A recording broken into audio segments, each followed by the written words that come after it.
E também o primeiro-ministro Eamon avisa esse manhã aqui que nota sua intenção para mexer com o poder de compra de cidadãos. Ademais, o ministro tem conta com a ajustação para empregado público, que por algum ano acaba não conhecer isso aqui.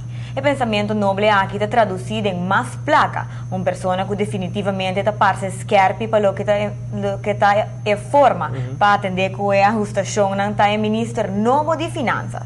Ela logra observar um manejo rígido do quadro de presupuesto 2013. Te hora corona um presupuesto balançado aqui 4 anos.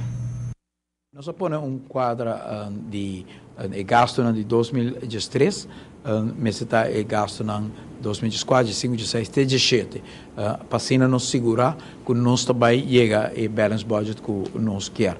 Essa é a nota quita que no momento que tem câmbio na portável por tem gasto também sube e agora tem que barra outro gasto. Por exemplo, se vou negociar com o sindicato annual maneuver ou indexering, então agora também custa tanto milhão, e agora eu tenho que buscar outro caminho para austerizar, para sobrar nenhum momento é agora aqui também que sei não é possível. E também assim, whatever borrasse, temos que dar em linha de gasto de 2013 e sempre o bom se busca agora a austerização de outro posto.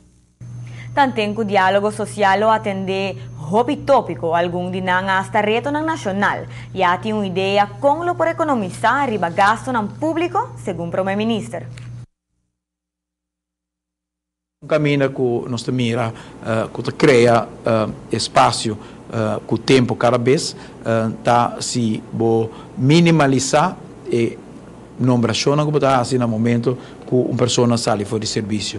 Nos seguintes 4 anos, nós vamos a hope, pessoa chega a idade de pensione, dove sai fuori di servizio, di momento che non sale fuori di servizio, non si mira che il governo nunca è molto exitoso di mantenere disciplina para não llena e posiciona aí, tampouco é um que termina su período, nos logra para ter candidatos que estão em serviço de governo com contrato of empregado no público cerca de lo qual está na 2009, pero nos meta não está 6 dias nos 30, nos meta está com nosso schat com mais ou menos 500 ou 600 pessoas lo saem fora de serviço e que nos lo por queda sem INSS.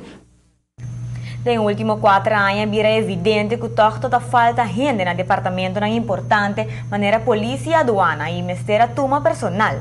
Nos seguintes 4 anos, segundo o primeiro-ministro Eamon, que está mais rígido com o diferente departamento, criando assim um espaço financeiro.